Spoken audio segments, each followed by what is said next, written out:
blustery day out there. Well, at least not snowing. Just basically raining on and off, and well, May flowers, April showers. Or sorry, April showers, May flowers. That sounded a little bit screwy there. Oh well, what do you do? Okay, somebody's been asking me a couple of times now. Talk about what's your take on the situation between Saudi Arabia and Iran and stuff like that. And I haven't really been putting a lot of effort into that one. Well, not a lot of effort, so to speak, but I haven't been really commenting on it. But the way I see that one's a pretty simple thing to kind of figure out what's going on there. That one's pretty much as on the surface as you could think. Look at it this way. The Middle East, okay, is not out of control. It's going according to plan. The goal is to overthrow the entire Middle East. This has been the plan that they put out in 2009, 2008, 2009, that the U.S. was going to invade 5 to 7 countries over a certain amount of time, 5 years, 6 years, which is just about on schedule. So right now you got a flotilla of U.S. warships, including aircraft carriers and what have you, heading towards Iran. Okay, they're heading that way. Now, what they're doing is monitoring Iranian warships that are moving along. They're saying, well, they're probably bringing in weapons to supply the Houthis, which is probably true. I mean, if you knew your country was being overthrown, you're gonna fight back. Now, this whole Obama's throwing Israel under the bus, and he's trying to arm Iran with a new. No, they're not. That's the sideshow. That's so when they invade Iran, they say, look, we tried to reason with them. You know what I mean? Now, Iran, they know they're going to be invaded by the U.S. at some point, so Russia has kind of stepped in there and said, okay, yeah, we're going to sell the... and I'm sure Russia had this planned all along, saying, okay, well, if the U.S. starts... It looks like they're going to invade Iran, we'll give them the S-300 missile systems. It doesn't mean those things can't be taken out, but it also does put much, much greater risk to the... Saddam didn't have these things. Saddam didn't have these things. And if he would have, it wouldn't have been a 30-day war, so to speak, in Desert Storm. It would have been a lot more bloodier. But Iran, it's going to be hard to invade Iran. So you see an Abrams tank, is it Iranian or is it American? That type of thing. Because you have to understand, Iran is full of U.S. equipment. At one point, most of it's older, yeah, sure, but at one point it was considered an ally of the United States. So, the whole thing with the Houthis and stuff like that, starting up in Yemen, I mean, Yemen, okay, they had regime change done there as well, just like in Egypt with Morsi and all that, and basically the people reject it. They don't want that, and the people are rising up against it. So yeah, you can call them terrorists, you can call them whatever, but they're rejecting the globalist agenda. That's what they're rejecting. So, of course, it goes sectarian pretty much right away. Now, the thing is all this destabilization at the end of the day comes back from U.S. foreign policy. It's what this is about oil fields, pipelines, money, the usual suspects, right? It has nothing to do with the women and children and the democracy and all those. This is because the Shia-Sunni thing going on. You have to understand the oil fields in Saudi Arabia really line up with the Iranian tribes. So tribally speaking.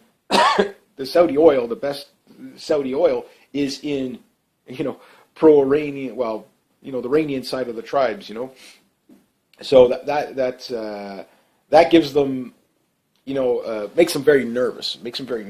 Now, that said, I'm thinking there's still a two-pronged attack here, because, again, Saudi Arabia, at some point, they're just not going to be needed, It's like, okay, well, Saudi Arabia, they've, fund all these environmental groups to go in the United States to go against the oil drilling, the pipelines and fracking and all stuff like that. But yet they pump oil with no regulation pretty much whatsoever, And in fact, their pumping of oil, I don't think it was solely their decision to pump so much oil to disrupt the markets.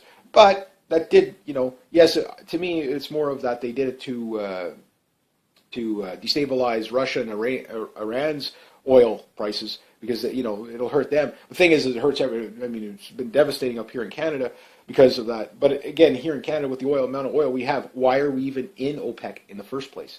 You know what I mean? But OPEC, I think, is going to die a very slow death anyway. But if it does, so does Iran. or so does Saudi Arabia. But Saudi Arabia could be the useful idiot to get into Iran. Oh, we're going there to help out Saudi Arabia. Again, this to me this sounds more like an Israeli type of plan. Make it look like they're really throwing Israel under the bus. But I mean, with the U.S. government pretty much full of neocons, there's no way they're throwing Israel under the bus. You know, especially with the majorities. Nah, they're not. They're putting up a lot of they're putting on a show for you. The goal is to get into Iran so that they can get onto China's border. And when you look at it, I mean, the circling of China with U.S. warships and personnel, in the South Pacific, I mean, why are they containing China? Exactly why are they doing this? So why is that such a major threat to the world? Unless you were going to do something to them, they're probably going to leave you alone.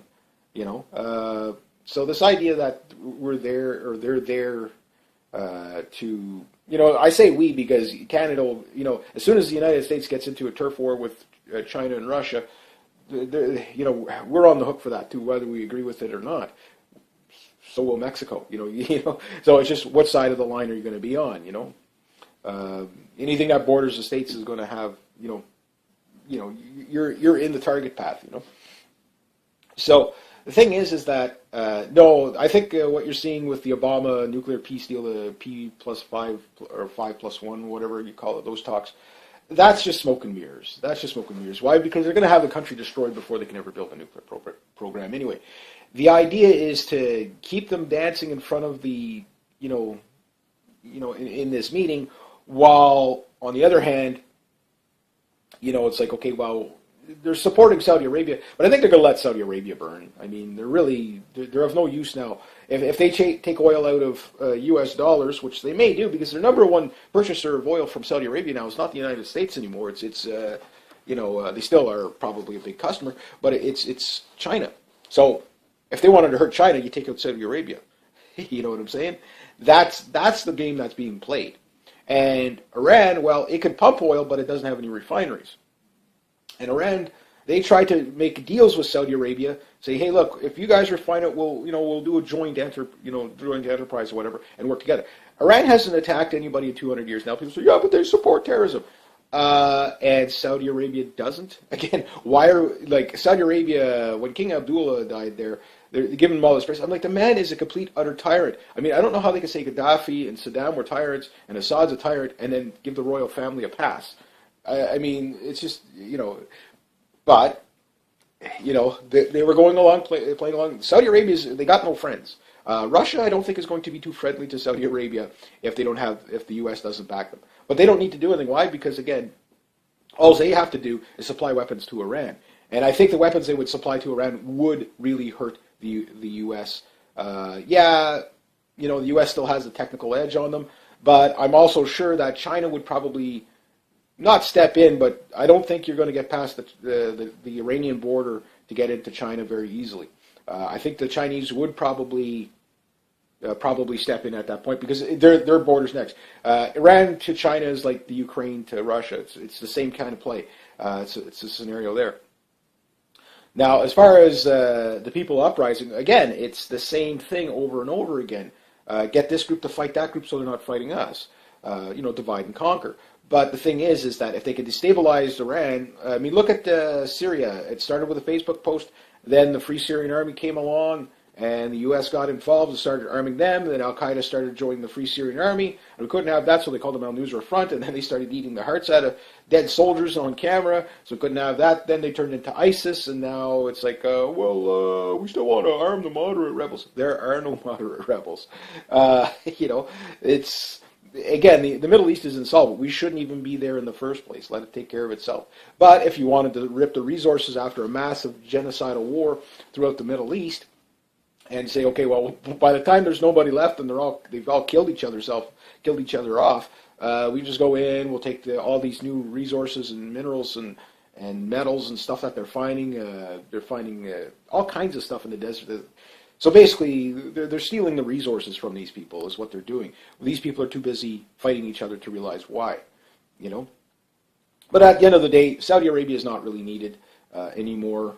like world oil prices. Because if the thing is, I think a lot of this proxy war has to do with is that it's kind of a warning to Saudi Arabia saying like, yes, the Houthis are on your, the Houthis are on your tail, okay? But the thing is that if we don't come to bail you out, well, you're pretty much screwed. But the thing is if you change the oil and become, more, start accepting oil, prices in different currencies other than the U.S., well, maybe we might not be able to get there in time. It's a blackmail, so to speak.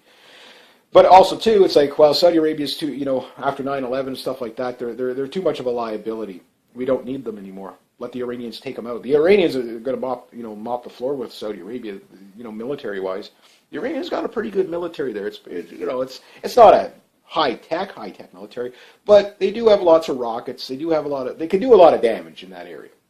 I don't think they can get us over here. They don't have intercontinental ballistic missiles. Yes, they can wipe Israel off. They got like 1,200 rockets that will reach probably even into southern Europe. But they'll basically, these are just ballistic rockets. Doesn't mean they can't put dirty bombs and stuff on them. But if they're going to fire on anybody, hell or high water type of thing, we're going down with the ship. Final last hurrah.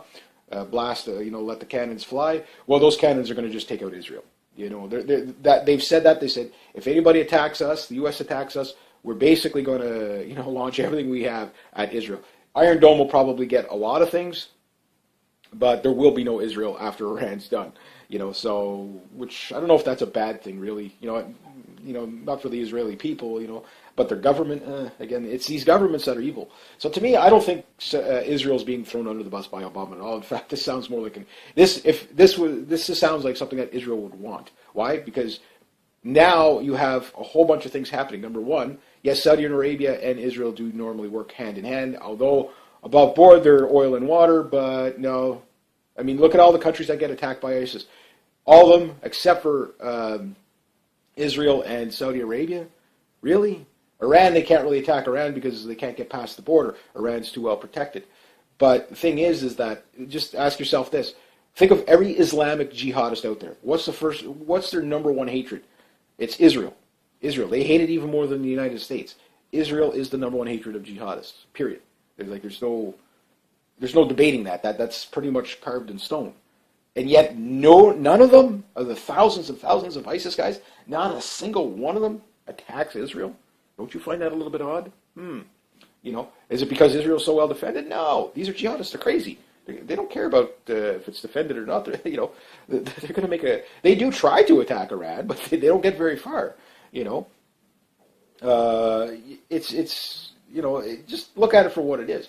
And I think there's a lot of people in the Middle East too. Like they know what's going on. I mean, the Saudis, whether they know what's going on or not, I'm sure they'll pick up on it after a while if they're being thrown under the bus. And then you can see a lot of terrorist attacks in the United States and stuff like that. But why we are allies with Saudi Arabia in the first place is only because of oil. That's it. That's the only reason. No other reason. There are no allies in the Middle East. There's not one. Why? It's the civilizations clash, so to speak. So that's my take on it. And with all the people in Libya right now, I'm going to do a separate video on that are washing, over 1,000 people dead. I'll put it in this video as well. But basically, all those people that are dead in the Middle East, trying to get into Greece and Italy and places like that, and Spain, basically coming across the Black Sea, or not the Black Sea, but the Mediterranean. There's like 1,000 people floating in the water right now, and probably going to be thousands more. These are Obama and Hillary Clinton are responsible. Their policies are responsible for this. By overthrowing Gaddafi, the sectarian violence in Libya, which is just a basket case, and yes, us in Canada, we helped with that. So did half of Europe. We basically created a huge genocide there. That's not fair to the people. And yes, these policies, yet these people still walk free. This is the part that really, wow.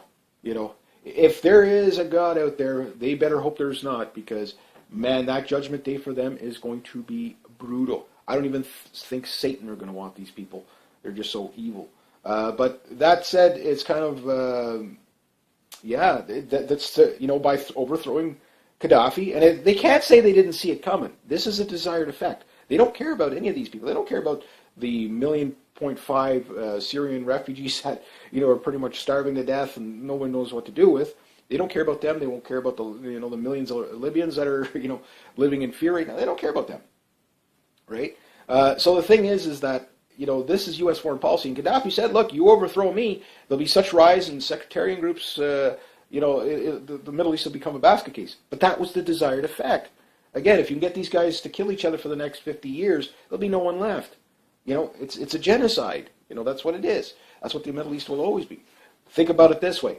If the U.S. gets out of there, and you'll say, yeah, but then ISIS will take over. But you have to understand, it's tribal. The tribes will take over, not... ISIS is just going along with the idea of Sharia law, and it just happens to absorb different tribes because the tribes agree with that. But at some point, the tribes are going to establish their lines like they have for thousands of years. And when you have tribal lines established, you might have the odd skirmish here and there, but for the most part, it's going to stay stable. And that's how you get stability in the Middle East.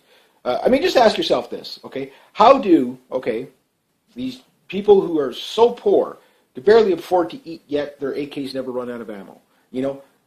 That's the thing that's what you got to, how does these ISIS guys, how are they basically able to keep getting more arms, to fight Assad's military, And Assad's, he has an actual military. How are they able to do that? Well, it's simple. Saudi Arabia supplies them the weapons. This is openly admitted. So, again, I'm thinking with the Houthis, it's kind of a bit of a what comes around goes around. They tried to do the regime change in Yemen. It didn't take. They don't want a U.S. puppet in there, and the people have risen up. And, of course, they're called terrorists or whatever, and some of them pretty much are. But the thing is that at the end of it, it's just basically this tribe against that tribe. It's tribal. It's all tribal. And Iran is like, well... we don't like Saudi Arabia either, so, and we know Saudi Arabia and Israel would love to see Iran wiped off the map. The United States needs a reason to invade Iran. So while they're working on these, and the Iranians aren't stupid. They know that the U.S. is looking for an excuse to invade. So that's, they're going to play this one smart. I don't think it's going to be as easy to invade. At some point, the U.S. is just going to go in because, enough's enough. We don't care if we have just cause or nothing. We're just going in. And stuff like that. So the U.S. foreign policy is death, So that's the end game is, again, the last country to take down was always going to be Iran. So once they take down Iran, after that it's China. That's going to be very, very bad. But I don't think they're going to get there. Why? Because I do believe that China, usually which stays non-interventionist, once they see build up, or the Iranians losing on their, close to it's their border. At that point, they have to step in. And I think they will covertly. And if you get the Chinese military in there helping the Iranians, it sounds like a bizarre science fiction, but hey, look at all the predictions of the Middle East that come true. It's like, yes, their goal is to destabilize. So everything is going according to plan. This is not out of nowhere. This was planned. The uprising, it's a reaction. But no good crisis goes to waste. So anything that could destabilize the area, it's order out of chaos. It doesn't matter if this guy rises up or that guy rises up. How can we spin it to get what we want? And right now you have U.S. warships. They're there to monitor, but they're there whenever they need to go in. And yes, they will be bombing bomb Iran. There you go. John McCain's going to be happy. He'll be giggling like a little schoolgirl. Yay, we get to blow up Iran. We get to blow up Iran. And again, a country that hasn't attacked anybody. You have to understand what comes around goes around. The Iranians, I'm sure, have lots of agents around the world. I'm sure if we attack them, then we'll see terrorist attacks here like you wouldn't believe. Why? Well, somebody attacked my country. You know what I mean? What do you think? What do you think I'm going to do? You know what I mean? Like, I'll get back at you, you bastards. But anyway, that's my take on it. I don't think this is going to get any better. But again, maybe they're going to throw Saudi Arabia under the bus on this one. Russia's definitely probably going to start to give, if they're giving S-300 missile systems to Iran, they're going to be giving all kind of, that's the expensive stuff. So they're probably going to give much more sophisticated stuff like that too. Anti-tank weapons, that type of thing. This will basically lead to basically more destabilization in the Middle East, but it could also lead to the invasion of Saudi Arabia by Iran. But I don't think Iran is going to do. They got the best of both worlds right here. They can defend their home plate and still have a proxy war going on with the Houthis. So that works better for them. That works better for them. ISIS, for example, Assad's military has taken the brunt of the ISIS invasion. So Iran can, offer aid, and they have been. They've openly said they've been offering aid to Assad, but they don't have to get directly involved. It's a proxy war. There's no difference between what's going on there and what's going on in the Ukraine, where you have a proxy war between basically the U.S. and Russia. That's what the Ukraine is. So this is what Iran and Saudi Arabia is a proxy war, and it's over the oil fields. It's over the resources, the diamonds, the gold, or not so much diamonds, but the gold, the titanium. What else do they have there? Lithium. They found lithium. All that stuff. So anyway, I guess I'll leave it at that. So I guess we'll have to watch what happens. But yeah, to me it looks like they're getting ready to, even on the mainstream media, to say, well, just in case something happens, they're there. For a possible future invasion. They even said it on the mainstream media. So yeah, they're going to be invading Iran. So, and I'm sure the Iranians are ready for that. And they can't take the U.S. military. They know that. But it doesn't mean they can't do a mass amount of damage to civilian populations throughout Europe and Canada and the United States. Again, these people, if they're going to go down with the ship, they're going to go down cannons blazing, and they do have the connections to do it. So anyway, we'll leave it at that. So if you like this kind of content, please consider making a donation to the channel. Thank you very much to everybody who has. Rate, subscribe, share, comment, like. Be true to yourself, be true to others. Always do the right thing, and be careful while you're watching the show. You might actually learn something. Have a great day, eh? G'day, hey, hi, and welcome. Okay, another kind of blustery day out there. Well, at least not snowing. Just basically raining on and off, and Mayflowers, April showers. April showers, Mayflowers. That sounded a little bit screwy there. Oh well. What do you do? Okay, somebody's been asking me a couple of times now. Talk about what's your take on the situation between Saudi Arabia and Iran and stuff like that. And I haven't really been putting a lot of effort into that one. Not a lot of effort, so to speak, but I haven't been really commenting on it. But the way I see that one's a pretty simple thing to kind of figure out what's going on there. That one's pretty much as on the surface as you could think. Look at it this way. The Middle East, is not out of control. It's going according to plan. The goal is to overthrow the entire Middle East. This has been the plan that they put out in 2008, 2009, that the U.S. was going to invade 5 to 7 countries over a certain amount of time, 5 years, 6 years, which is just about on schedule. So right now you got a flotilla of U.S. warships, including aircraft carriers and what have you, heading towards Iran. Okay, they're heading that way. Now, what they're doing is monitoring Iranian warships that are moving along. They're saying, well, they're probably bringing in weapons to supply the Houthis, which is probably true. I mean, if you knew your country was being overthrown, you're gonna fight back. Now, this whole Obama's throwing Israel under the bus, and he's trying to arm Iran with a new. No, they're not. That's the sideshow. That's so when they invade Iran, they say, look, we tried to reason with them. You know what I mean? Now, Iran, they know they're going to be invaded by the U.S. at some point, so Russia has kind of stepped in there and said, okay, yeah, we're going to sell the... and I'm sure Russia had this planned all along, saying, okay, well, if the U.S. starts... It looks like they're going to invade Iran, we'll give them the S-300 missile systems. It doesn't mean those things can't be taken out, but it also does put much, much greater risk to the, Saddam didn't have these things. Saddam didn't have these things. And if he would have, it wouldn't have been a 30-day war, so to speak, in Desert Storm. It would have been a lot more bloodier. But Iran, it's going to be hard to invade Iran. So you see an Abrams tank, is it Iranian or is it American? That type of thing. Because you have to understand, Iran is full of U.S. equipment. At one point, most of it's older, yeah, sure, but at one point it was considered an ally of the United States. So, the whole thing with the Houthis and stuff like that, starting up in Yemen, I mean, Yemen, okay, they had regime change done there as well. Just like in Egypt with Morsi and all that, and basically the people reject it. They don't want that, and the people are rising up against it. So yeah, you can call them terrorists, you can call them whatever, but they're rejecting